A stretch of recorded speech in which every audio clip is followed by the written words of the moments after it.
गणतंत्र दिवस tractor parade के लिए किसानों को दिल्ली जाने से रोकने के लिए उत्तर प्रदेश सरकार ने सख्ती दिखाई है। आगरा क्षेत्र के करीब 100 से ज्यादा किसान नेताओं को कथित तौर पर हाउस अरेस्ट किया गया है। आगरा बॉर्डर पर पुलिस वाहनों की कड़ी जांच कर रही है।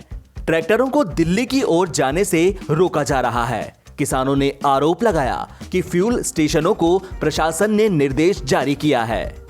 ट्रैक्टरों को डीजल नहीं देने को कहा गया है। रविवार को एटा में कई स्थानों पर पुलिस ने किसानों को रास्ते में ही रोक दिया, जिससे आगरा बरेली राजमार्ग कुछ देर के लिए बाधित हुआ। मथुरा में किसानों ने लगभग 30 मिनट तक यमुना एक्सप्रेस वे को अवरुद्ध कर दिया, जिससे वाहनों की लंबी कतार लग गई।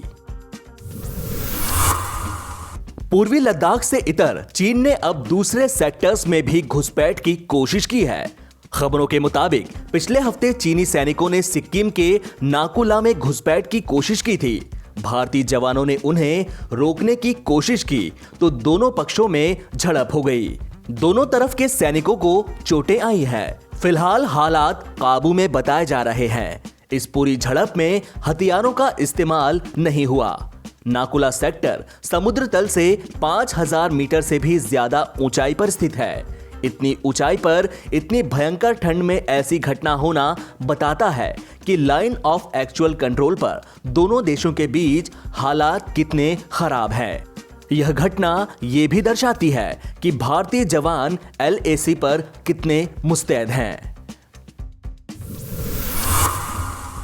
उत्तर भारत के लोगों पर ठंड कहर बनकर बरस रही है।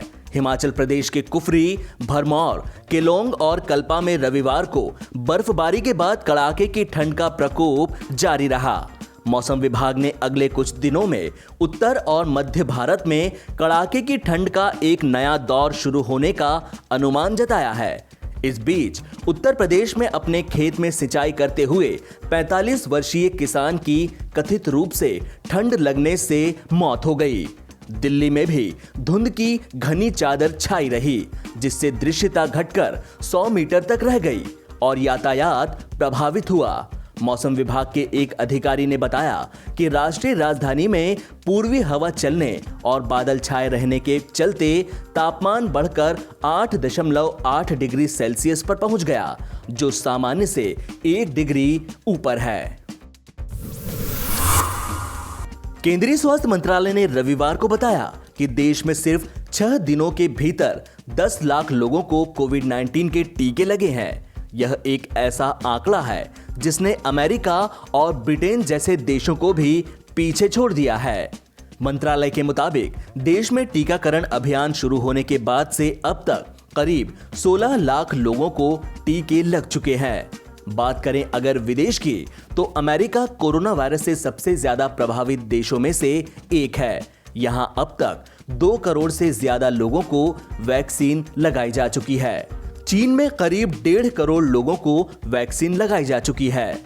ब्रिटेन दुनिया का पहला ऐसा देश था जिसमें कोरोना वैक्सीन के इस्तेमाल को मंजूरी दी गई थी। यहां अब तक 63 लाख लोगों को वैक्सीन दी जा चुकी है। भारत में भले ही कोरोना वायरस की रफ्तार धीमी पड़ गई है, लेकिन अभी भी रोजाना 10,000 के ऊपर मामले दर्ज किए जा रहे हैं। केंद्रीय स्वास्थ्य मंत्रालय की ओर से सोमवार सुबह जारी किए गए आंकड़ों के मुताबिक पिछले 24 घंटे में 13,203 नए कोरोना केसेस सामने आए और 131 लोगों ने अपनी जान गंवा दी। बीते दिन 13,298 लोग कोरोना से रिकवर भी हुए।